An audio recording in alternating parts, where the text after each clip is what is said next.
Living in a village is such a privilege.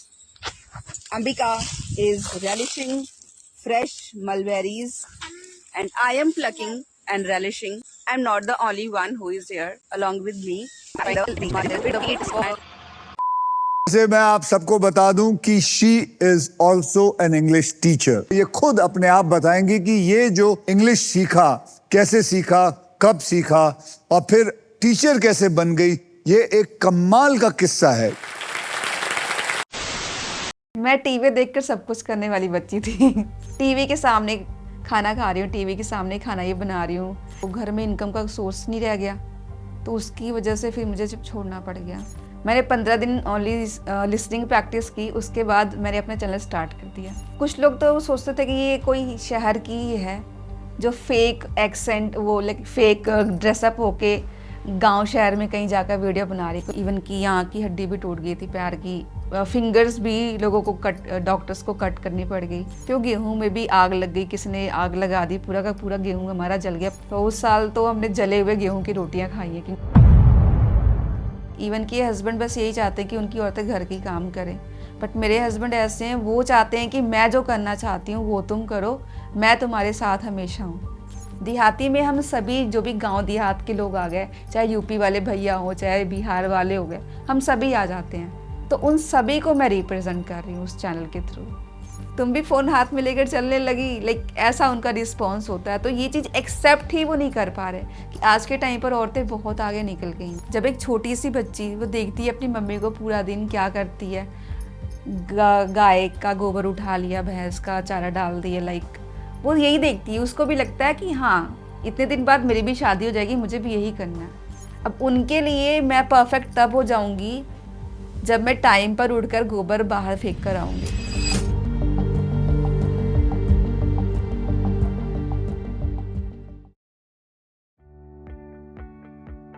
अक्सर माना जाता है भले ही आप कितने ज्ञानी हो, लेकिन अगर आप इंग्लिश में बात नहीं कर सकते तो आपकी समझदारी किसी काम की नहीं। जैसे कि अगर आप पहली मर्तबा किसी से फोन पे बात कर रहे हो और वो फर्राटेदार इंग्लिश में बात करे तो आपके दिमाग में छवि बनती है एक आर्थिक रूप से सामर्थ पढ़े लिखे इंसान की। हमारे देश में इंग्लिश सिर्फ एक भाषा नहीं है, ये कई लोगों के कॉन्फिडेंस, स्टेटस और एजुकेशन का सिंबल है। हमारी आज की गेस्ट इंग्लिश विद देहाती मैडम यानी कि यशोदा जी। उन्होंने अंग्रेजी तो सीखी लेकिन अपने देहाती रूट्स नहीं छोड़े। आज हम जानेंगे उनके स्ट्रगल्स की कहानी, सोसाइटी के जजमेंट्स की कहानी और समझते हैं कि इंग्लिश सीखना उनकी चाहत थी या जरूरत। स्वागत करते हैं यशोदा जी का। यशोदा जी, बहुत बहुत स्वागत है F5 स्टोरी टेलर्स पे। बहुत बहुत धन्यवाद सर।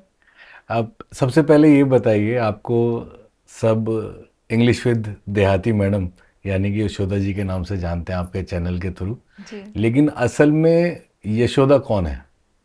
असल में यशोदा एक साधारण सी एक लड़की का हो या औरत का हो जिसे अपना घर परिवार बहुत अच्छा लगता है और अपने घर परिवार के लिए कुछ भी कर सकती है। वो समाज से भी लड़ सकती है और जो चीज़ मैंने शुरू की है वो एक तरह से समाज से लड़ने की तरह ही है, क्योंकि हमारे समाज में औरतों को आगे बढ़ने नहीं दिया जाता है। लड़कियों को बस सोचते हैं कि लड़कियां शादी कर देते हैं, गंगा नहा लेते हैं, बट मैं इस सोच को चेंज करना चाहती हूँ।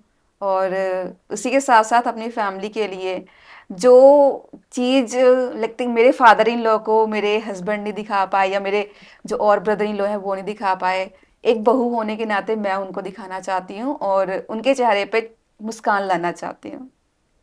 तो आपकी जो परवरिश हुई वो कहाँ हुई, कैसे हुई? मेरी परवरिश तो पैदा तो मैं गांव में हुई थी, बट 1 साल के बाद में मेरे बुआ फूफा मुझे लुधियाना लेकर चले गए थे पंजाब में, तो वहाँ से मैं पली बड़ी हूँ। बुआ फूफा कैसे लेके चले, क्यों लेके चले? क्योंकि भगवान ने उन्हें एक बच्चे से मतलब कि ब्लेस नहीं किया था। अच्छा। सो उनके पास कोई था नहीं, तो उन्होंने सोचा शायद यही हमें वो प्यार दे सके एक बेटी का, तो फिर इसलिए वो मुझे लेके तो आपके चले गए। पेरेंट्स ने उनको दे दिया? हाँ। तो आपसे बड़े भी कुछ बच्चे थे घर में या आप नहीं, मैं फर्स्ट चाइल्ड। First child? जी, first child as a daughter. अच्छा।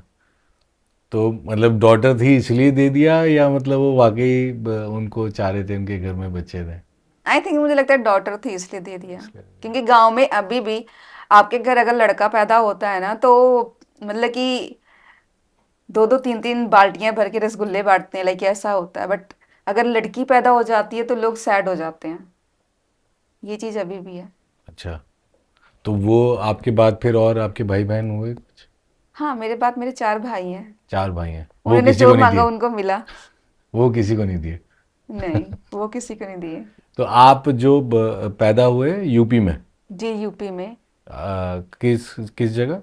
यूपी में एक छोटा सा गांव है, गोसैमलपुर तहसील। प्रयागराज में? हाँ जी, प्रयागराज के पास में ही है, 60 अच्छा, किलोमीटर दूर पड़ता है। ओके। तो या फिर आपकी मतलब पैदाइश यहाँ पर हुई, परवरिश आपकी पंजाब में हुई, जी जी बुआ जी के यहाँ पर? जी। पंजाब में किस जगह? पंजाब में लुधियाना सिटी है, अच्छा, वहाँ पे ग्यासपुरा का इलाका है, वहाँ पे। ओके। तो क्या करते थे फूफा जी? फूफा जी नॉर्मल एक कंपनी में काम करते थे। बुआ तो पढ़ी लिखी थी नहीं, तो वो तो घर पे ही रहती थी। बट हाँ, जो उनके संस्कार मैंने देखे, जैसा वो जीते थे, जैसे लोगों को ट्रीट करते थे, और सारे संस्कार जो उन्होंने दिए वो अभी भी मेरे अंदर हैं। अच्छा, लुधियाना में आपकी परवरिश हुई। जी तो आपने तो बताया आपकी साइड तो लड़कियों को पढ़ाते नहीं हैं, तो एक तरीके से आपके लिए अच्छा हो गया कि आप बुआ के घर चले गए। जी, बहुत अच्छा हुआ। तो इवन कि अगर मैं यहाँ पे हूँ भी तो बस उन्हीं लोगों की वजह से ही हूँ। अच्छा, तो अभी जैसे आप बड़े हो गए और शादी वगैरह भी हो गई, अब रिश्ता कैसा है माँ बाप के साथ? माँ बाप के साथ मुझे उतना अटैच्ड फील ही नहीं होता कि कोई बॉन्डिंग भी है, क्योंकि उन्होंने शायद कभी कोशिश ही नहीं की कि अपनी डॉटर से थोड़ा सा रिलेशन रखा जाए, उससे बात की जाए, तो भी उसको फील होगा कि हाँ, हम भी हैं तेरे as as a parents. Even कि जब मेरे फूफा जी एक्सपायर हो गए थे 2014 में, उसके बाद से भी उन्होंने कभी बोला ही नहीं, अपना हाथ मेरे सर पे रखा ही नहीं। तो मुझे लगता ही नहीं कि वो मेरे पेरेंट्स हैं। इवन कि मेरे डॉक्यूमेंट्स में हर जगह मेरे बुआ फूफा जी मेरे पेरेंट्स हैं। अच्छा, जी तो जब आप बुआ जी के यहाँ पे थी, आपकी एजुकेशन वगैरह वहाँ पे सब चल रही थी, जी। तो एजुकेशन में क्या क्या किया वहाँ पर, पढ़ाई में क्या किया? कुछ भी नहीं किया, बस 12 पास किया। 12th पास की वहाँ जी। से? तो 12th के आगे पढ़ने का सोचा नहीं, या उन्होंने सपोर्ट नहीं किया पढ़ने के लिए? सोचा था करने का, बट मेरे फूफा जी की एज काफ़ी हो गई थी, लाइक 60, वहाँ पे 60 साल के होते हैं तो आपको कंपनी से रिटायर कर देते हैं। करते भी वो काम प्राइवेट लिमिटेड कंपनी में थे, तो उनकी जो सैलरी भी आती थी वो भी बंद हो गई, तो घर में इनकम का सोर्स नहीं रह गया। तो उसकी वजह से फिर मुझे जब छोड़ना पड़ गया। अच्छा, जी, फिर मैंने काम करना शुरू किया था। तो बाकी पढ़ाई में आपका मतलब पढ़ने वाली बच्ची थी, शैतान बच्ची थी, कैसी बच्ची थी? मैं टीवी देखकर सब कुछ करने वाली बच्ची थी। अच्छा, पढ़ाई में इतना ध्यान नहीं था? नहीं था, ऐसा नहीं है, था सब हाँ, कुछ था, बट मुझे टीवी हाँ, देखना बहुत अच्छा लगता था। अच्छा, टीवी के सामने खाना खा रही हूँ, टीवी के सामने खाना ये बना रही हूँ, टीवी के अच्छा। सामने स्कूल का काम भी कर रही हूँ, टीवी के सामने सब कुछ याद भी कर रही हूँ, ऐसा था मेरा।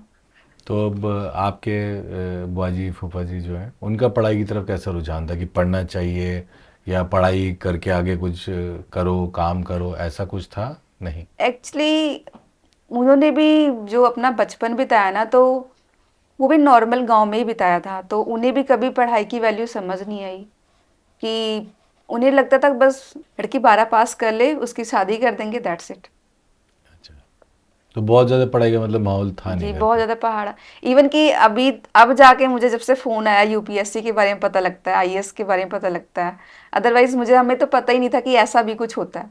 अच्छा, जी तो पहली मर्तबा, अभी तो आपके लाखों फॉलोअर्स हैं इंस्टाग्राम पे भी और यूट्यूब पे भी, जी। इंग्लिश विद देहाती मैडम पॉपुलर है बहुत, अक्षय कुमार जैसे सेलिब्रिटीज से भी आप मिल चुकी हैं, लेकिन पहली मर्तबा आपको कब लगा कि मुझे इंग्लिश सीखनी चाहिए?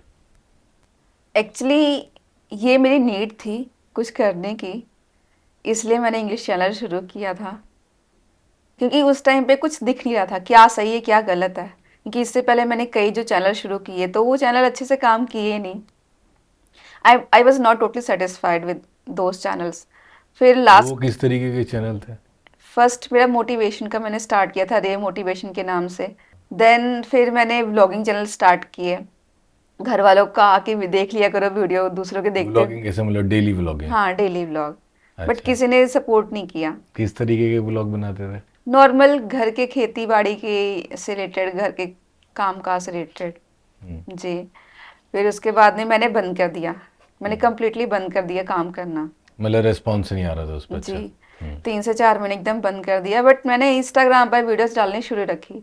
इंस्टाग्राम पे अभी भी आप मेरी पुरानी वीडियोस देखोगे ना, तो वहाँ पे नॉर्मली मेरी वही, मैं भी सोची थी मैं ट्रेंड फॉलो करूँ, लाइक गाना गाकर या डांस करके वीडियोस बनाऊँ। बट फिर लगा कि अंदर से आवाज ही नहीं, ये सब बेकार है। फिर अचानक से मेरे सामने इंग्लिश रिलेटेड वीडियोस आने लगी, जहाँ पे मैं कॉन्वर्सेशन वीडियो सुनती थी। तो मुझे इंटरेस्ट हुआ कि मैं भी ऐसा बोल सकती हूँ क्या, लोगों के अपनी जर्नी शेयर कर सकती हूँ, सीख सकती हूँ। नीड तो मेरी थी कि कुछ ना कुछ तो करना है, अदरवाइज कैसे काम चलेगा, क्योंकि हस्बैंड पूरा बेड रिडन भी थे उस टाइम पे। तो मुझे अच्छा लगने लगा, मैंने फिर डिसीजन लिया कि नहीं, मुझे यही करना है। मैंने 15 दिन ओनली लिसनिंग प्रैक्टिस की, उसके बाद मैंने अपना चैनल स्टार्ट कर दिया। और उन वीडियोस में भी मेरे पास, मुझे बोलना तो आता था नहीं, क्या बोलना है कैसे बोलना है, तो मैं लोगों की वीडियोस ही कॉपी करके, मीन्स कि अपने वे में, पर कंटेंट उन्हीं का होता था, बट अपने वे में बस ये बताती कि आप ऐसा ऐसा करो। I didn't have any idea कि कौन सा फर्स्ट स्टेप होना चाहिए इंग्लिश सीखने के लिए। मैंने लिसनिंग की और उसी को मैंने इमिटेट करके बोलना शुरू किया। और लोगों को वीडियोस अच्छी लगी, 1 महीने के अंदर चैनल मोनेटाइज हो गया, नेक्स्ट मंथ पेमेंट आ गई। भैया जी। इंस्टाग्राम पे, यूट्यूब पे? यूट्यूब पे। यूट्यूब पे। फर्स्ट मैंने यूट्यूब पे ज़्यादा फोकस किया था इंग्लिश वीडियोस को लेकर।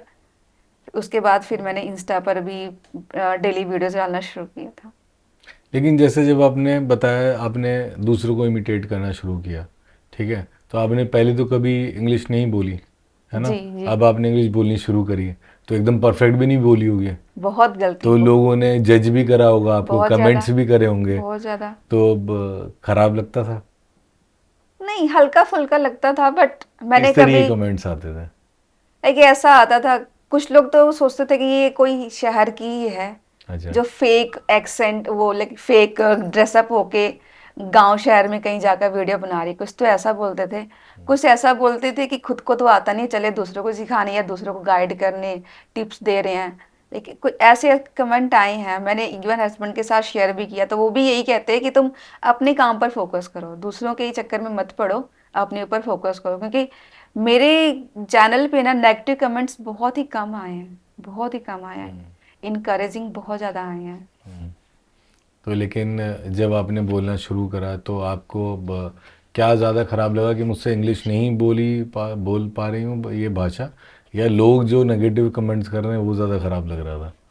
मुझे खराब कुछ भी नहीं लगा उस टाइम पे, क्योंकि उस टाइम पे मेरा गोल था, मुझे रोज एक कंटेंट चाहिए, मुझे यूट्यूब चैनल मोनेटाइज करना था। अच्छा, ये मतलब क्लैरिटी थी कि मुझे अब इसे हाँ, अपना एक फाइनेंस का फाइनेंस मेरा सोर्स मेन बनाना जो है। सोर्स था, सोच थी ना, वो यही था कि मुझे यहाँ से एक इनकम जनरेट करनी है। घर बैठे हम और कुछ तो कर नहीं सकते लेकिन थे। ये बड़ी इंटरेस्टिंग बात है, पता है, क्योंकि ज़्यादातर जो इन्फ्लुएंसर्स होते हैं, सोच तो सबकी होती है कि हमको एक फाइनेंस का सोर्स बनाना है, जी लेकिन लोग दूसरों को या तो गानों पे या इधर उधर करके इमिटेट करते हैं, कोई स्किल अपग्रेड नहीं करना चाहता। जी जी तो आपने फाइनेंस का सोर्स तो ढूंढा, लेकिन आपने एक अपने स्किल भी अपग्रेड कर लिया, जी जो अगर जैसे टिकटॉक पे लाखों करोड़ों शायद होंगे जो इन्फ्लुएंसर्स थे, वो टिकटॉक खत्म हुआ, वो खत्म हो गया उनका पूरा, उन्होंने उसके रहते रहते अपना कोई स्किल अपग्रेड नहीं किया जो शायद वो अपनी लाइफ में भी उसको इस्तेमाल कर सकें, जी है ना? जी, सही कह रहे आपने हैं। ये बड़ी इंटरेस्टिंग, मेरे को बहुत अच्छी बात लगी आपकी। तो जब आपने शुरू किया तो कभी ऐसा एम्बेरसमेंट सा हुआ कि मतलब मैं ठीक से नहीं बोल पा रही हूँ, या एक इंसान अपने आप को भी सेल्फ जज करता है ना कि मैं ठीक बोल रही हूँ कि नहीं बोल रही हूँ, और मेरे आसपास कोई है तो नहीं जो मेरे को करेक्ट कर सके, या मेरा कोई टीचर में मेरे साथ है, या आसपास मेरा माहौल ऐसा है वो भी नहीं है जो बता सके कि यार तू ठीक बोल रहा है या गलत बोल रहा है, तो वैसा भी नहीं है। तो कैसे वो सेल्फ डाउट जो था उसको कैसे संभालती थी आप? वो तो बहुत ही ज़्यादा था बिगनिंग में, क्योंकि उस टाइम पे इवन कि मेरे हस्बैंड का भी सपोर्ट नहीं था, तो वो भी कहते टाइम पास करे, कुछ नहीं होने वाला, यूट्यूब से पैसा पूसा नहीं आता है। मैंने इनको बताया था जब, तो इनका यही था कि यहाँ से कुछ नहीं होगा, बस तुम टाइम वेस्ट कर रही हो। फिर मैंने मानी तो हूँ नहीं, तो इन्होंने कहा तू कर भाई जो भी तुझे करना है। तो फिर मैं करती रही, मैं वीडियोस देखती, डालती, जज भी करती कभी कभी।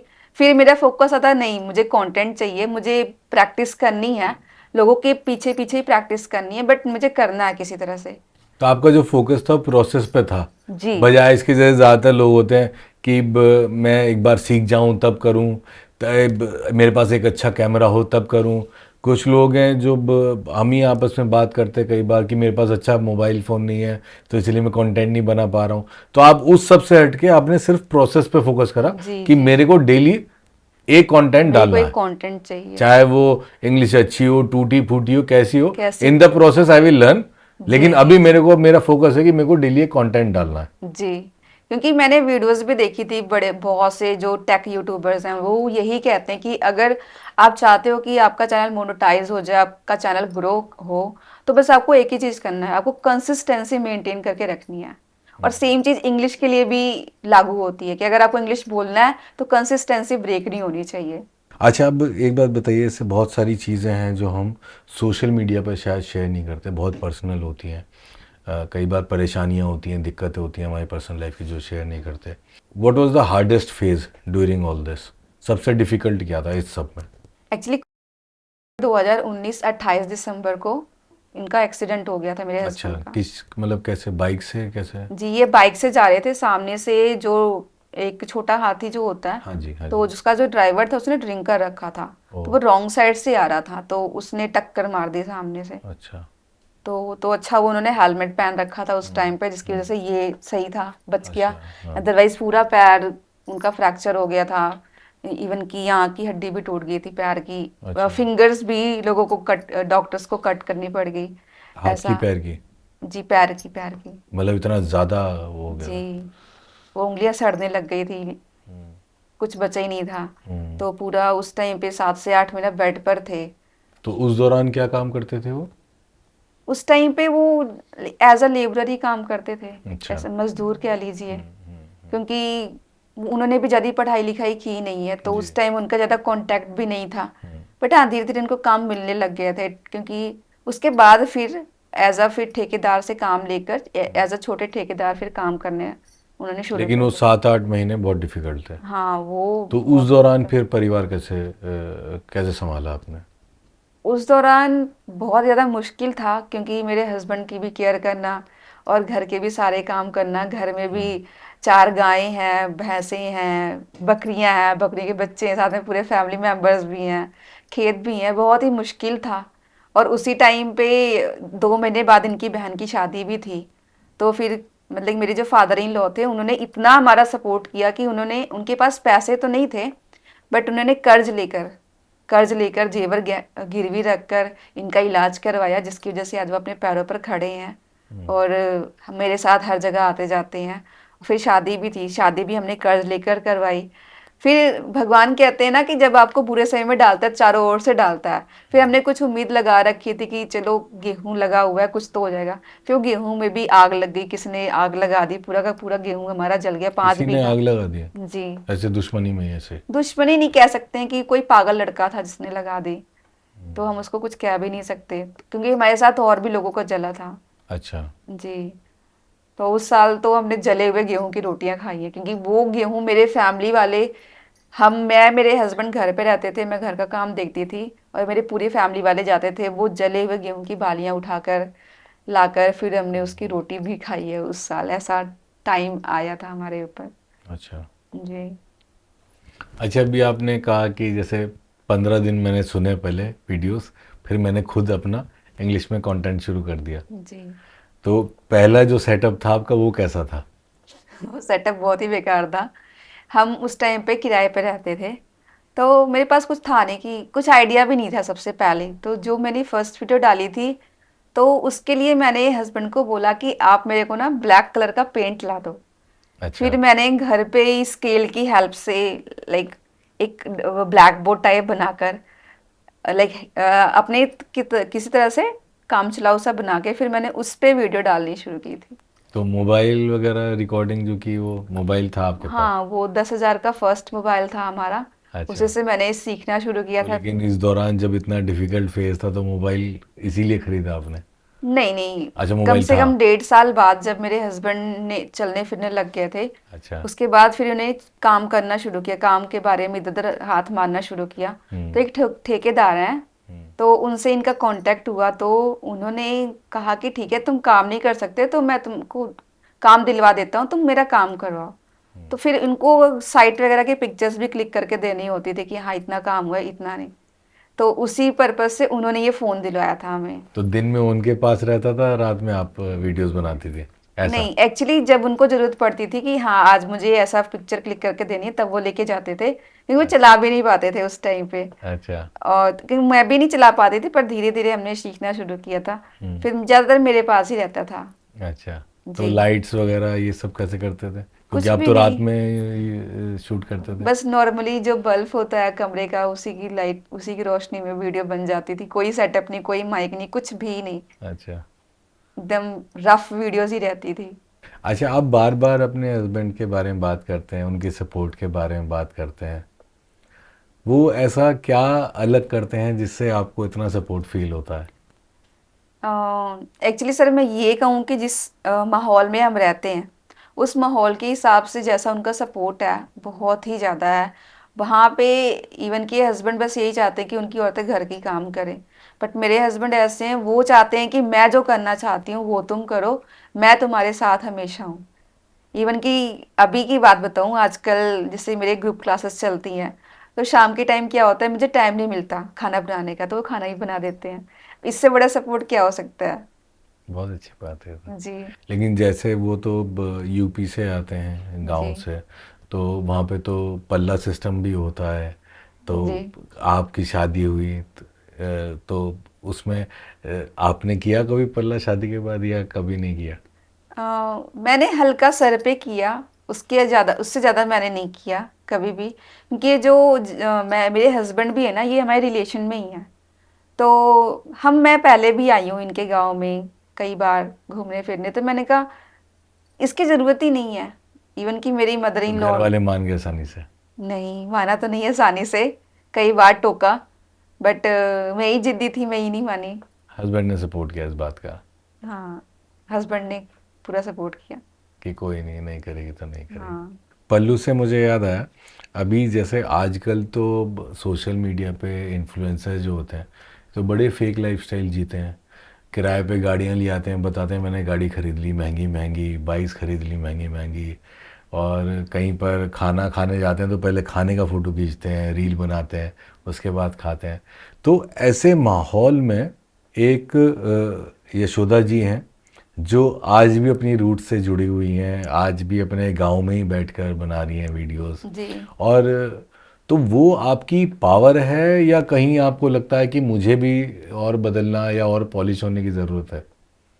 मुझे लगता है मुझे ये सब दिखाने की ज़रूरत नहीं है, मेरी स्किल ही मुझे आगे लेकर जाएगी। मेरा ये सब चीज़ दिखाना, मैंने क्या अचीव किया क्या नहीं, हाँ थोड़ा सा जब आप ये चीज़ें मेंशन करते हो, ठीक है, कि हाँ आज मैं ये कर रही हूँ या यहाँ पे जा रही हूँ, तो लोगों को मोटिवेट करता है। बट उस चीज़ को अगर सोचते हो कि ये आप ऐसा करोगे तो आपको हैप्पीनेस मिलेगा, तो वो हैप्पीनेस लॉन्ग टर्म की होती ही नहीं है। नहीं, लेकिन जैसे अभी तो आप अफोर्ड कर सकते हो, ठीक है, कभी आपको ऐसा लगा कि मैं अच्छा पॉलिश क्लासरूम बना लूं, या मैं एक अच्छा कैमरा ले लेती हूं, या मैं अच्छे एक, अभी आपका जो वीडियो वायरल हो रहा है आप खेत में हो अपने बेटे के जी साथ, है ना, तो कभी आपको लगा कि अच्छी जगह किसी होटल में जाके बनाती हूँ वीडियो रील, या कहीं इस तरीके की सोच आती है नहीं आती? नहीं नहीं, मुझे तो घर में ही, जैसे कि जब भी मेरा मूड करता है कि हाँ ये चीज़ अच्छी है, इसको शूट कर लेते हैं, तो मैं वैसे ही वीडियो शूट कर लेती हूँ। मुझे नहीं लगता कि ये नीड है, क्योंकि आज के टाइम पर वो चीज़ तो सभी शो कर रहे हैं, तो उसका, उससे हटकर थोड़ा यूनिक कंटेंट अगर आप शेयर करते हो ना, तो वो लोगों को ही पसंद आता है। अदरवाइज कार तो हर कोई दिखा रहा है, लाइक मेकअप वाला फेस तो हर कोई दिखा रहा है। तो मेरे चैनल पे वो जो ऑथेंटिसिटी है ना, मैं उस चीज़ को बरकरार रखना चाहती हूँ। तो कहीं ना कहीं आपको लगता है मेरी जो ऑथेंटिसिटी है वही मेरी सुपर पावर है, जी इसीलिए लोग शायद कनेक्ट करते हैं आपसे जी इतना, जी जी, डेफिनेटली। तो वो चेंज नहीं करना चाहते आप? नहीं। तो अभी जैसे आपने अपने चैनल का या अपने अकाउंट का नाम रखा इंग्लिश विद देहाती मैडम, जी तो वो देहाती वर्ड क्यों यूज़ किया, उसका क्या मतलब था, क्या मकसद था, क्या सोच थी उसके पीछे? उसके पीछे सोच तो कुछ भी नहीं था, बस ये था कि मैं अपनी जो मेरी रियलिटी है ना, मेरी आइडेंटिटी है, मैं इसको दिखाना चाहती हूँ। आज के टाइम पर अगर आप देखोगे सर, एक चीज़ होती है कि लोग देहाती नहीं बनना चाहते, हाँ। क्योंकि देहाती को लोग कहते हैं गंवार, करेक्ट। गंवार कोई बनना नहीं चाहता। तो मैंने बस यही शो किया कि देहाती लोग भी कुछ कर सकते हैं।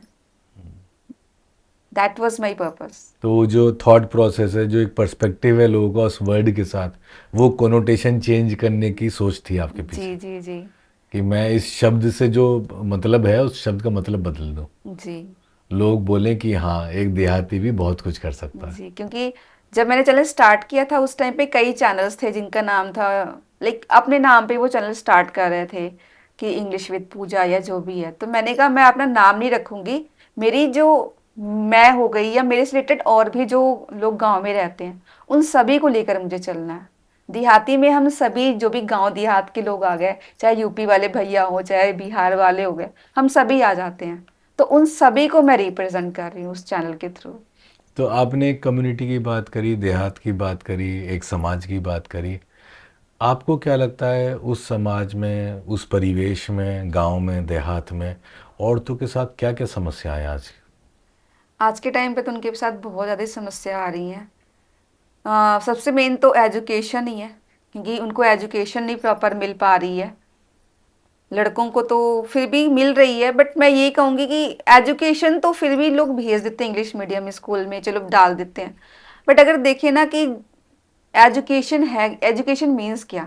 अगर आपका बच्चे को आपका आपके बच्चे को ये नहीं पता कि हमें कैसे समाज में उठना बैठना है, कैसे बोलना है, कैसे बिहेव करना है, सिविक सेंस उसको नहीं कुछ भी पता, तो उस एजुकेशन का कोई मीनिंग ही नहीं है। अगर उसको नहीं पता कि हाँ ये एजुकेशन है किस लिए, लाइफ में आगे बढ़ने के लिए।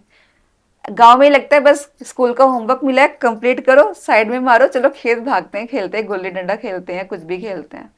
ये चीज़ बहुत दिक्कत करती है। और इसके साथ में औरतों को भी ये नहीं कि हाँ, आज का टाइम ऐसा जैसे कि सोशल मीडिया पे आपको पता है सभी सभी लोग, चाहे मेल हो चाहे फीमेल हो, वो काम कर रहे हैं, आगे बढ़ रहे हैं। पर गांव में अभी भी है, औरतों को इतना पता ही नहीं है। अभी भी आप क्या बिलीव नहीं कारण है? करोगे कि गांव में बहुत सी औरतें जिनको फ़ोन चलाना ही नहीं आता।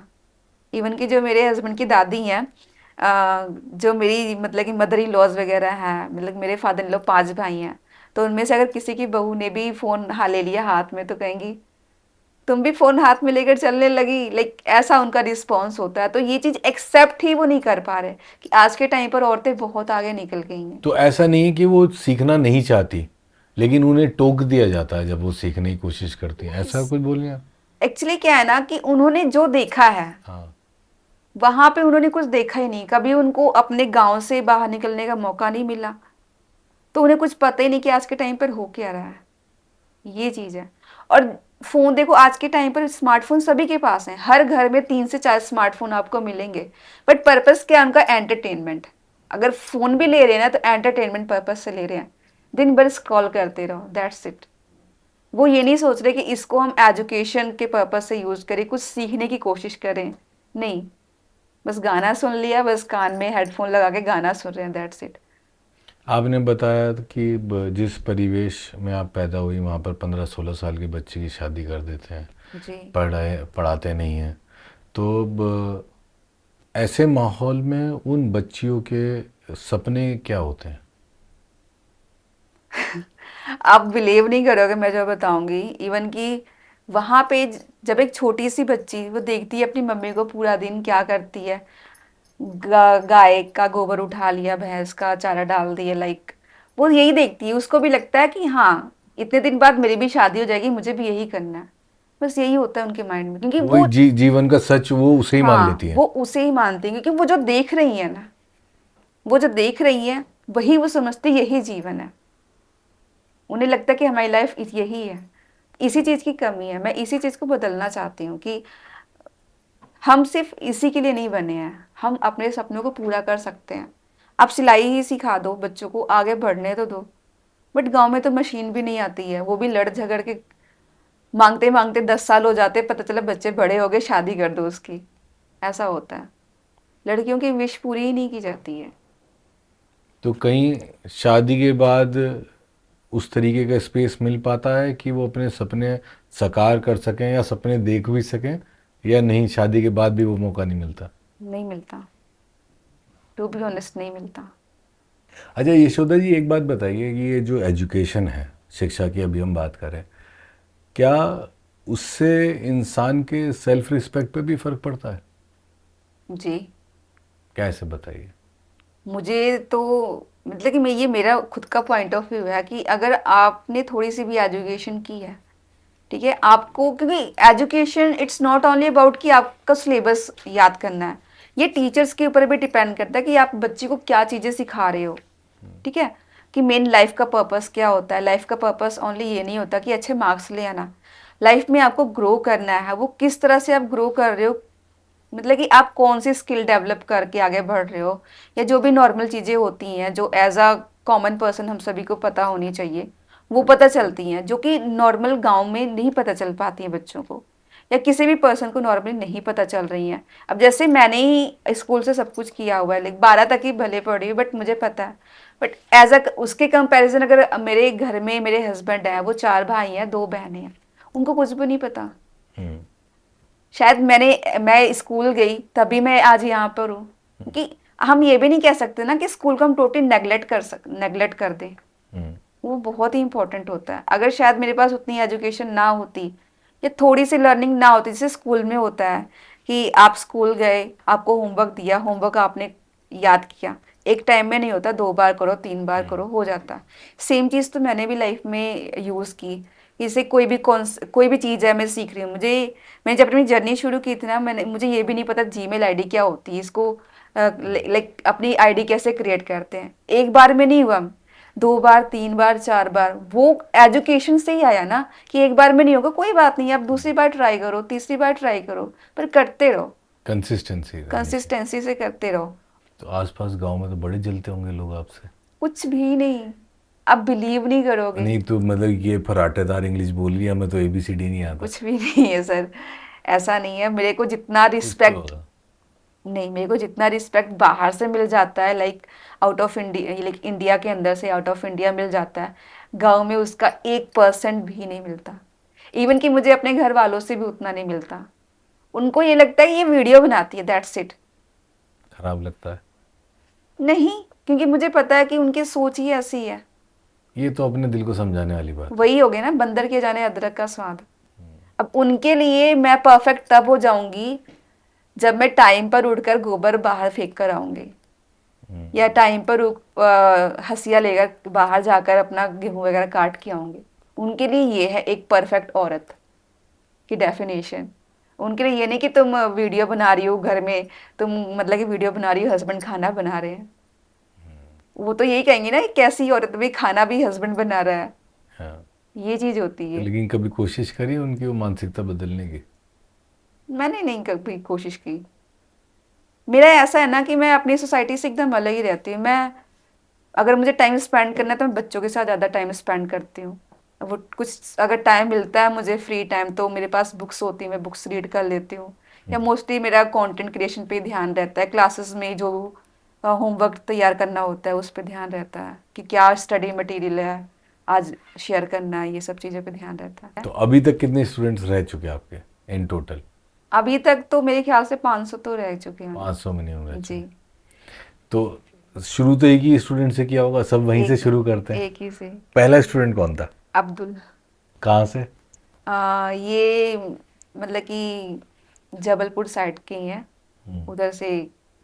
तो वो जब जर्नी शुरू हुई, एक स्टूडेंट से 2 हुए होंगे, 10 हुए होंगे, 100 हुए होंगे, कहाँ पे जाके लगा आपको कि अब ये बड़ा हो रहा है, जो मैं कुछ कर रही हूँ ये थोड़ा सा बड़ा हो गया, अब इससे कुछ हो सकता है? कब लगा आपको? अम, अभी तो उतना बड़ा अभी मुझे अभी भी नहीं लगा है, बट मैं चीज़ें सीख रही हूँ, क्योंकि मैंने जो सीखा है तो मैंने प्रोफेशनल से क्लास लेके नहीं सीखा है। तो मैं भी वो सारी चीज़ें सीख रही हूँ, खुद से सीख रही हूँ कि कैसे क्लास को मैनेज करना है, कैसे हम इसको एक्सपेंड कर सकते हैं, कैसे ज़्यादा से ज़्यादा लोगों की हेल्प कर सकते हैं। क्योंकि जो प्रोफेशनल्स होते हैं उनका होता है कि आप 8 से 10 हज़ार का कोर्स लो, आपको समझ आया तो ठीक है, अदरवाइज कोई दिक्कत नहीं है। बट मेरा क्या है, मैं कम से कम फीस लेती हूँ ताकि स्पेशली जो होम मेकर्स हैं इंडिया में, बहुत से इवन कि बहुत ही अच्छे घरों की भी जो होती हैं लेडीज, उन्हें भी उनके हस्बैंड सपोर्ट नहीं करते, ऐसी ऐसी औरतें आती हैं। तो मैं चाहती हूँ कि मेरे पास कोई आता है तो पूरा बेनिफिट लेकर जाए। मेरा पर्पस ओनली पैसा नहीं है, मेरा पर्पस है कि वो कुछ सीख के जाएं ताकि उनकी लाइफ भी चेंज हो सके। और अब जैसे आपकी हो गई। जी, और आप बिलीव नहीं करोगे, मेरे से क्लास लेने के बाद में कई लोगों की जॉब भी लग चुकी है। अच्छा। जी, मेरे पास लेडीज सिर्फ ये नहीं कि सिर्फ नॉर्मल औरतें ही, 60+ लेडीज भी हैं जो सीख रही हैं। पहली इनकम कब आई सोशल मीडिया से? पहली इनकम मेरी मार्च के महीने में आई थी। मार्च 2023।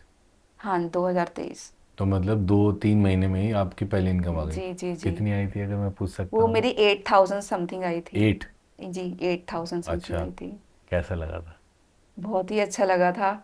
और उस टाइम पे लेकिन आप बिलीव नहीं करोगे, हमने अभी तक सेलिब्रेट नहीं किया। लोग सेलिब्रेट करते हैं कि 10 के हो गए, सेलिब्रेट करते हैं 20 के हो गए, हमने आज तक नहीं किया। एक बार किया भी था, केक भी आ गया था, पर सब गड़बड़ हो गया था, लड़ाई हो गई थी। क्यों? तो गड़बड़ हो गया ऐसी, मैंने कहा ना आपको कि हमारी मिनट मिनट में लड़ाई होती है, मिनट मिनट में सब सही हो जाता है, ऐसे ही हो गया था। तो वो सेलिब्रेट नहीं किया, बस अपने जो मेरी ग्रैंड मदर इन लॉ हैं या जो मेरे फादर इन लॉ हैं, मदर इन लॉ हैं, उनके लिए कपड़े वगैरह खरीदे थे। और वो पेमेंट जो उनके हाथ में रखी ना, तो एज अ फादर तो चलो सभी को प्राउड फील होता है, बट आप as a daughter in law आप देख रहे हो अपने फादर इन लॉ की आंखों में आंसू देख रहे हो, तो वो चीज़ देखना ना एकदम बियॉन्ड योर इमेजिनेशन होती है। तो वो देख के ही मुझे अजीब सा ही फील हुआ था। अभी मुझे लग रहा है आप थोड़े इमोशनल हो रहे हो याद करके। जी तो पहली इनकम आपने उनके हाथ में रख के, जी जी जी। तो 8,000 रुपए की उस वक्त क्या कीमत थी आपके जीवन में? बहुत ज़्यादा कीमत थी, इवन कि अभी भी बहुत ज़्यादा कीमत है। अच्छा, एक बात बताइए, एक महिला जब फाइनेंशियली इंडिपेंडेंट हो जाती है जी, तो उसके जीवन में क्या बदलाव आते हैं? ये मुझे मुझे नहीं लगता है पता। सवाल बहुत इंपॉर्टेंट है हमारी ऑडियंस के लिए, ताकि वो उनको भी मोटिवेट कर सके फाइनेंशियली इंडिपेंडेंट होने के लिए। मैं पहले अपना बताऊंगी। हाँ। ठीक है, मेरी लाइफ में मैंने पैसे अर्न किए हैं, ऐसा नहीं है, बट उसको खर्च मैंने नहीं किया। उसकी अथॉरिटी उसके मैनेजर मेरे हस्बैंड ही हैं, उन्हें जहाँ करना होता है करते हैं, कि मुझे पैसे से मुझे मतलब नहीं है। ऐसा नहीं कि पैसे ज़रूरी नहीं है, बट मुझे नहीं पता कि इसको मैनेज कैसा करना है, तो वो करते हैं। और मेरी लाइफ में फाइनेंशियल इंडिपेंडेंस मैं ये कहूँ उसने हेल्प किया है, क्योंकि जब आप लक्ष्मी कमाते हो तो आपको लक्ष्मी माना जाता है। अदरवाइज ये नॉर्मल घरों में भी होता है, लोग कह देते हैं आपको कोई चीज़ चाहिए, मतलब मैं हर घर की बात नहीं कर रही, कुछ लोग ऐसे हैं बोलते हैं कि तेरे बाप ने नहीं दिया है, लाइक ऐसा भी लोग वर्ड्स यूज करते हैं। तो ये सारी चीज़ें फिर आपको नहीं सुनने को मिलती, क्योंकि आप खुद अर्न करते हो तो आपको पता है, और आपको ये भी पता होता है कि आपने कितनी हार्डवर्क से अर्न किया है। अच्छा, अभी आपने बताया इंटरव्यूज चल रहे हैं आजकल, आजकल यशोदा जी सेलिब्रिटी यशोदा जी हो गई हैं, बड़े बड़े एक्टर्स बुला रहे हैं। अक्षय कुमार जी से मुलाकात की तब कैसा लगा? अभी भी वो सपना ही लग रहा है, बहुत ही अच्छा लगा था। मतलब कभी इमेजिन ही नहीं किया था कि हम भी उनसे मिल सकते हैं। बचपन से उनकी मूवीज देखते आए हैं, बट कभी सोचा नहीं था कि इस जगह भी पहुंच सकते हैं, उनसे मिल सकते हैं पर्सनली। साथ में वो भी, उन्होंने भी मुझे बहुत सपोर्ट किया था, वो जो गेम था व्हील ऑफ फॉर्च्यून का, जी। क्योंकि वो जो व्हील था ना उसको घुमाने में बहुत मेहनत पड़ रही थी, और मेरे अंदर उतनी स्ट्रेंथ ही नहीं थी, तो हर बार मेरी वो हेल्प भी कर रहे थे। लास्ट में जो मैसेज भी दिया वो भी बहुत अच्छा था, मीन्स कि पूरा माइंड ब्लोइंग ही था। तो वो जैसे पहली बार इतने बड़े और सुपरस्टार हैं अक्षय कुमार, इतने बड़े सेलिब्रिटी से मिले, तो लगा नहीं मैं कहाँ आ गई, कहाँ से आती हूँ, आज कहाँ पहुँच गई? एक्चुअली इससे पहले हम 2 बार मुंबई जा चुके हैं। तो जब फर्स्ट टाइम मुंबई गए थे तो एक फेमस जर्नलिस्ट हैं बरखा दत्त मैम, जी जी। उन्होंने हमें वी द विमेन शो है उनका, उसमें इनवाइट किया था। तो उसमें ऑलरेडी राजकुमार राव सर, बड़े बड़े सेलिब्रिटीज उसमें ऑलरेडी आ चुके थे, तो उनको देखा था। तो उस टाइम पे जो था ना, उससे थोड़ा सा मतलब कि ऐसा नहीं था कि, इस टाइम पे बहुत ही अलग ही लगा था। तो पहली बार कैसा लगा था? पहली बार तो एकदम शॉकिंग था, वो कभी सोचा नहीं था, मुझे लगा जोश टॉक जैसा इंटरव्यू होगा, 2-4 लोग होंगे, हो जाएगा, दैट्स इट। बट जब हम वेन्यू पे पहुंचे तो वहां पे लोग क्यू में खड़े हुए हैं एंटर होने के लिए ऑडिटोरियम में। और जब और आप गेस्ट हो वहाँ पर। जी, और वैन से उतरे तो मुझे लगा मैं तो बोल ही नहीं पाऊंगी या कुछ कर ही नहीं पाऊंगी। फिर मैंने कहा नहीं, अब पहुंच गए हैं तो करना तो है ही है। फिर बैक स्टेज में नर्वस भी बहुत ज्यादा थी, बट फिर जब मैं अपने उसमें आ गई ना, फिर मैंने शुरू किया तो खत्म ही कर डाला। इसलिए लाइफ है झिंगा लाला। ठीक है, तो जैसे आप गए, अक्षय कुमार से मिले, वापस गांव में आए, तो लोगों ने स्वागत वागत किया? इतनी बड़ी जगह होकर आए हैं, कुछ बड़े भी बड़े नहीं, लोगों से कुछ मिल के भी आए? नहीं, कुछ नहीं? कुछ भी नहीं। कोई घर पे आया भेंट करने, कॉन्ग्रेचुलेट करने? Not even a single person. अच्छा, मतलब फैमिली से, गांव से, कहीं से कोई नहीं? गांव से हाँ, एक दो लोग हैं जो जिनको अच्छा लगता है हम कुछ अचीव करते हैं तो, बट उसके अलावा नहीं है वैसे। मतलब कि हमारी रिलेशनशिप में कोई है ही नहीं है कि जो आपको कंग्रेचुलेट करे, आपकी ग्रोथ से मोटिवेट उसको करें। खुशी हो। इवन कि लोग तो ऐसा ही बोलते हैं कि हम देहाती में को कुछ समझते नहीं है। लाइक ऐसा भी उनका थॉट प्रोसेस है कि आ कह सकते हैं, उनकी थिंकिंग ऐसी है। जबकि आप जैसा इंसान जब एक कम्युनिटी से निकलता है तो सिर्फ परिवार का नहीं, गांव का, पूरे उस जगह का नाम हो जाता है। जी जी जी। अच्छा, ये बात बताइए कि भाषा जो शुरू हुई, जब इंसान ने बनाई होगी, तो उसका मकसद सिर्फ इतना है कि हम कम्युनिकेट कर सकें सामने जी, वाले इंसान से, डेफिनेटली। है ना?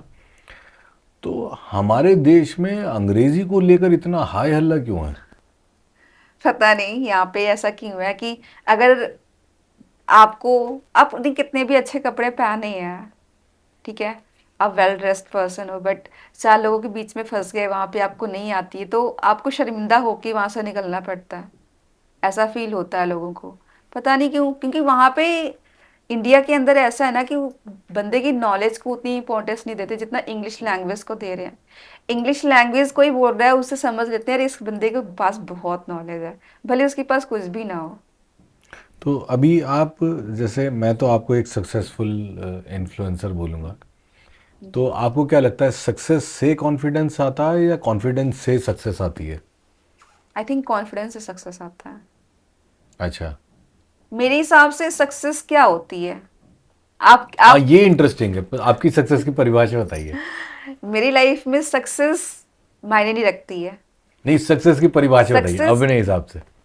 मैं क्या कह सकती हूँ सक्सेस की परिभाषा क्या होती है। हम ये लगता है सक्सेस वो होता है हमारे पास एक बड़ा सा घर हो, गाड़ी हो, ये है वो हो, पर मेरे लिए वो डेफिनेशन टोटली ऑपोजिट है। तो यशोदा के लिए सक्सेस की परिभाषा बताइए। यशोदा के लिए सक्सेस की परिभाषा एक यही है कि वो खुद तो ग्रो कर रही है, साथ ही साथ में वो लोगों की भी हेल्प कर पा रही है, लोगों को मोटिवेट कर रही है। बट उससे मोस्ट इम्पोर्टेंट चीज़ ये है कि वो अपनी फैमिली को ना छोड़कर उन सभी को भी हैप्पी कर पा रही है और खुद भी हैप्पी है। सपोर्ट कर पा रही है। जी। हम सक्सेस के पीछे भागते हैं, बट इसके पीछे भागते भागते ना हम हैप्पीनेस को मिस कर जाते हैं। वो छोटे छोटे जो मोमेंट्स होते हैं ना, हम उन्हें नहीं कभी कैप्चर कर पाते, उन पे फोकस नहीं कर पाते। शहरों में क्या होता है, यही चीज होती है कि मम्मी पापा व्यस्त हैं, उनके पास काम है, सभी वर्किंग होते हैं, तो बच्चे घर पे रहते हैं, नैनीज होती हैं जो उनको उनकी टेक केयर करती हैं। तो वो छोटे छोटे मोमेंट्स हम मिस कर देते हैं, बच्चों के साथ टाइम स्पेंड नहीं करते। और फिर हम बोलते हैं जब बच्चे बड़े हो जाते हैं कि यार ये तो हमारी बात नहीं सुनता, ये हमसे रिलेट नहीं करता, जी हमारे जी साथ जी टाइम नहीं बिताता। जी। क्योंकि जब आपने टाइम दिया ही नहीं, उतना इन्वेस्टमेंट हुआ ही नहीं है वहाँ पर, तो वो तो फिर कैसे वो होगा? बहुत जरूरी है। रेसिप्रोकेट कैसे करेगा? एक मेरे घर में अभी मेरे हस्बैंड की ग्रैंड मदर भी हैं, ठीक है, तो उनके साथ मुझे सक्सेस अलग है, बट उससे मेन क्या है, वो 10 मिनट उनके साथ बिताना। किसी भी तरह मुझे 10 से 15 मिनट उनके साथ बिताने हैं। वो जो खुशी मुझे मिलती है उनके साथ समय बिता के। और बहुत कुछ सीखने को भी मिलता है। जी। इसीलिए मुझे लगता है कि मेरे लिए सक्सेस की डेफिनेशन ज़्यादा बड़ी नहीं है, जो मेरे पास है उसमें सेटिस्फाइड हूँ। हाँ, बस ये है कि मैं गांव में रहना चाहती हूँ, मैं कहीं जाना नहीं चाहती। अच्छा। क्योंकि बहुत से लोग होते हैं शहर का प्लान करते हैं, जी फ्लैट ले लेते हैं, फ्लैट में रहते हैं, बट जो चीज़, जो फ्रीडम आपको गांव में मिलता है ना, वो कहीं नहीं मिल पाता है। फ्रीडम की परिभाषा बताइए अपने शब्दों में। फ्रीडम की परिभाषा मेरे शब्दों में बस यही है कि आप जो कर रहे हो, आप कर रहे हो, बट वो किस तरह का काम कर रहे हो, ठीक है। लाइफ में हम सभी आजकल देखो, हम सभी ना, स्पेशली लेडीज के केस में क्या है, उन सभी को फ्रीडम चाहिए, और फ्रीडम को लेकर ही लोगों के डाइवोर्स हो रहे हैं कि मुझे फ्रीडम नहीं मिल रहा, मेरे हस्बैंड सपोर्ट नहीं करती है, मेरी फैमिली सपोर्ट नहीं करती। बट हम फ्रीडम को सही तरह से समझ ही नहीं रहे ना, उसकी डेफिनेशन क्या है। हमें लगता है फ्रीडम का मतलब कि हम जैसे चाहे वैसे कपड़े पहन सकते हैं, जहाँ चाहे वहाँ घूम सकते हैं, जो चाहे वो खा पी सकते हैं, बट ये फ्रीडम नहीं होती है। जब हम जेंडर इक्वलिटी की बात करते हैं, तो अगर एक मैन काम कर रहा है तो एक औरत भी काम कर सकती है, ठीक है। और इसके साथ में जैसे फ्रीडम की अगर हम बात करें, तो फ्रीडम का मतलब यही है कि आप जो भी कर रहे हो वो किसी को ऑफेंसिव नहीं लगना चाहिए। दूसरी चीज कि आप क्या कर रहे हो, आप अपने फैमिली का जो रेपुटेशन है उसको तो नहीं डाउन कर रहे अपने आप देखोगे आज सोशल मीडिया पे बहुत सारे लोग हैं जो ऐसा ऐसा कंटेंट डालते हैं कि हम देख भी नहीं सकते फैमिली के साथ में बैठकर। तो मैं ये चाहती हूँ कि सोशल मीडिया हमें बहुत ज़्यादा फ्रीडम दे रही है, घर बैठे हैं कि हम कुछ भी कर सकते हैं, पैसा लेकिन कमा कुछ सकते भी हैं। मत करो। हाँ, कुछ भी कर सकते हैं, बट ये ना हो कि आपकी फैमिली को लगे कि क्या कर रहे हो, आपकी फैमिली दूसरे के सामने मुंह छुपा कर जाए। मैं ये नहीं चाहती। आप ऐसा काम करो कि आपका नाम तो हो, बट वो बदनामी वाला नाम ना हो। तो अभी तो आप एक सेलिब्रिटी हो गई सोशल मीडिया की, कल के दिन यूट्यूब बंद हो गया, जैसे टिकटॉक बंद हुआ या इंस्टाग्राम बंद हो गया, फिर क्या करेंगे? फिर यशोदा क्या करेगी? यशोदा के पास एक अदर ऑप्शन है, क्योंकि ये नेक्स्ट ईयर मैं सोच रही हूँ अपना खुद का इंस्टीट्यूट स्टार्ट करने के लिए अपने गांव में ही। गांव में नहीं, गांव से हट के 1-2 किलोमीटर एक छोटा सा टाउन टाइप है, वहाँ पे स्टार्ट करने का। जी। वहाँ पे लैंग्वेज सिखाना ये सेकंड पर्पस है, बट मेन पर्पस है वहाँ के स्पेशली जो बच्चे हैं उनके अंदर वो ग्रोथ माइंडसेट डालना कि लाइफ में क्या चीज़ें सही हैं, क्या गलत हैं, कैसे लाइफ में आगे बढ़ना चाहिए, या नॉर्मल चीज़ें जो स्कूल में नहीं मिलती हैं। जैसे ये सारी चीज़ें स्कूल में मिलनी चाहिए, बट स्कूल में मिलती नहीं है, वो सारी चीज़ें मैं उन्हें देना चाहती हूँ। साथ ही साथ इंग्लिश तो कंपलसरी है, क्योंकि आज के टाइम पर आप किसी भी फील्ड में काम करो, इंग्लिश के बिना आप कुछ भी नहीं हो। Correct, correct. जी, नहीं, बहुत अच्छी सोच है आपकी, और हम बहुत बहुत कॉन्ग्रेचुलेट करते हैं उस सोच के लिए। और जब आप इंस्टीट्यूट खोलेंगे तो हम इंस्टीट्यूट में आके ही आपका एक और करेंगे इंटरव्यू। Definitely sir. तो अब मुझे आप ये बताइए, अब हम अपने इस वार्तालाप के अंत में आ चुके हैं, है ना? तो अगर आपको एक मैसेज देना हो उन महिलाओं को जो भी घर पर हैं, जो कुछ नहीं कर रही हैं, जिनको लगता है कि मैं तो कुछ नहीं कर पाऊंगी, कि यशोदा ने चैनल बना लिया, यशोदा कर सकती है, शायद मैं नहीं कर सकती, उनको अगर आपको कुछ मैसेज देना है तो आप क्या बोलेंगे उनको? जी, मैं बस यही कहूँगी कि लाइफ में ना आपका जो पहला कदम है वो बहुत मायने रखता है।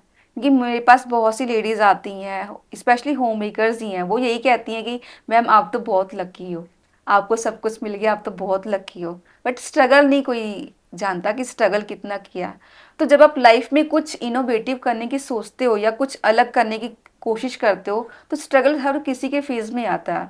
उस स्ट्रगल का सामना हमें करना ही पड़ता है। उस चीज़, उस रियलिटी को एक्सेप्ट करके आप एक शुरू करो जो भी आपको करना है, और स्लोली स्लोली उसमें ग्रोथ होगी, बट वो डेफिनेटली होगी। गिव अप नहीं करना चाहिए। बहुत सी, कंसिस्टेंटली करते रहो। हाँ, बहुत सी होम मेकर्स हैं बहुत जल्दी गिव अप कर देती हैं, उन्हें लगता है कि नहीं ये हमारे बस की बात नहीं है। इवन कि कुछ लेडीज़ हैं जिन्होंने बीएड कर रखा है, पीएचडी कर रखी है, वो भी घर पे बैठ के रोटियां ही बना रही हैं। तो आपके पास नॉलेज है तो नॉलेज शेयर करने में कुछ बुरा नहीं है। करेक्ट। सोशल मीडिया है, हम इस सोर्स को यूज़ कर सकते हैं, अपनी नॉलेज शेयर कर सकते हैं। बहुत से लोग बैठे हुए नॉलेज लेने के लिए, तो हम उसको शेयर करना शुरू करें। इससे क्या होगा, हमें भी कुछ मिलेगा और दूसरों को भी कुछ मिलेगा। करेक्ट। तो आज ये जो होता है ये विन विन सिचुएशन हो जाती है, जहाँ पे हम लोग एक साथ ग्रो करते हैं। और ज़्यादातर लोग बात करते हैं रातों रात स्टार बन गई है, रातों रात स्टार बन गया। लोग ये नहीं देखते उस रात से पहले 8-10 साल के जी वो जी जी, जो मेहनत है, जो स्ट्रगल्स हैं, वो भी इसी इंसान ने देखे हैं। वो जो डार्क टाइम होता है ना, हाँ, वो वो नहीं कोई कोई नहीं। जानता, हर हाँ। किसी के लाइफ का। भाषा का एक बहुत बड़ा भूत की तरह देखते हैं कई लोग इंग्लिश को ना, कि ये मैं कैसे बोल पाऊंगा, या आप को डर लगता है उस भाषा से, या आप को एम्बेरसमेंट होता है, या एक सेल्फ डाउट है कि मैं नहीं बोलूँगा तो लोग मजाक बनाएंगे। तो ऐसे लोगों को अगर हमें कुछ बोलना हो तो हमें क्या बोलना चाहिए कि उनको मोटिवेट करें हम, कि भाई आप भी बोल सकते हैं जब मैं बोल सकती हूँ तो? मैं तो बस यही कहूंगी कि आपका मेन फोकस कहाँ पे है, आपका फोकस वहीं पे होना चाहिए। आपको ना एक घोड़े की तरह बन जाना चाहिए, जो शादी वाला घोड़ा होता है उसका देखोगे साइड में वो लगे रहते हैं, वो एकदम स्ट्रेट फॉरवर्ड ही रहता है कि उसका फोकस सामने ही होता है। अगर आप इधर इधर की ना सोच कर एकदम सामने देख रहे हो फिर तो आप पक्का कर लोगे। बट अगर आप लोगों के कहने में आगे गई, अरे तेरे से नहीं होगा, तू नहीं कर पाएगा, तो आप कभी नहीं कर पाओगे। आपकी कहानी पे एक किताब बने हैं और लोग पढ़ें उसे, तो उस पूरी कहानी में से आपको क्या लगता है, क्या मैसेज एक पढ़ने वाले को, एक रीडर को मिलना चाहिए? पहले तो ये बताइए उसका शीर्षक क्या होना चाहिए, इंग्लिश विद देहाती मैम या कुछ और? कुछ और ही होना चाहिए, क्योंकि कुछ चीज़ें हैं जो अभी तक हमने रिवील नहीं की है। उसको रिवील करने में हो सकता है हमें 10 से 15 साल भी लग सकते हैं। तो उसको रिवील करने के बाद ही कुछ ऐसा करेंगे, सोचेंगे क्या शीर्षक होना चाहिए। बट अगर मैं उसका मेन चीज़ बताऊं कि मेन उससे लोगों को आइडिया क्या मिलेगा या मैसेज क्या मिलेगा, तो वो एक ही चीज़ है, संतोषम परम सुखम। बताइए थोड़ा सा एलेबोरेट करके। संतोषम परम सुखम का मतलब कि जब आप जो काम कर रहे हो वो संतोष, लाइक पेशेंस के साथ करो, इम्पेशेंट होके मत करो। लाइफ में बहुत चीज़ें हैं जो आपको मिलने वाली हैं, बट हम इतने ही पेशेंट हो जाते हैं, हम पहले गिव अप कर देते हैं जल्दबाजी ना करें। जल्दबाजी करके। एक बुक है जो मैं हमेशा पढ़ती हूँ, मुझे बहुत अच्छी लगती है, द अल्केमिस्ट है। उसमें एक लाइन भी पॉलो लिखी हुई कोएल्हो है, की। जी, पॉलो कोएल्हो की, कि when you want to achieve something in your life then this whole universe conspires in order to help you to achieve your goal. Shahrukh Khan ने इसको एक डायलॉग जी, में तब्दील वो कर शाहरुख दिया। खान का ही ओम शांति ओम ओम में था। शांति ओम का डायलॉग है। पूरी ठीक है, कायनात लग जाती जी, है, ऐसा ही था। कुछ करके डायलॉग है। तो वो चीज़ बहुत मायने रखती है। मेरे स्कूल में मुझे अभी भी याद है, एक लड़का था, जब मैं 8th क्लास में थी वो 10th क्लास में था। उसको प्रिंसिपल बहुत मारते थे, बहुत ही ज़्यादा मारते थे। और उसके बाद किस तरह उसने 10th पास कर ली। फिर उसके 3 साल बाद जब मैंने उस स्कूल में पढ़ाना शुरू किया, वो लड़का दोबारा आया एज अ मिलिट्री की ड्रेस पहनकर। प्रिंसिपल को इतना प्राउड फील हुआ ना कि मैं बता नहीं सकती हूँ। मतलब कि लाइफ में अगर आप कुछ नहीं कर पा रहे, इसका मतलब ये नहीं कि आप लाइफ में कुछ भी नहीं कर पाओगे। गॉड ने आपके लिए कुछ अच्छा प्लान करके रखा है। वही ना, कई बार बोलते हैं कि मछली का टैलेंट अगर आप इस बात पे आगने लगो कि वो पेड़ पे कैसे चलेगी, जी तो जी, तो बहुत सही कह रहे वो हैं। वहाँ के लिए है ही नहीं ना, वो समुद्र के लिए है। जी, हर कोई अपने अपने फील्ड में माहिर है।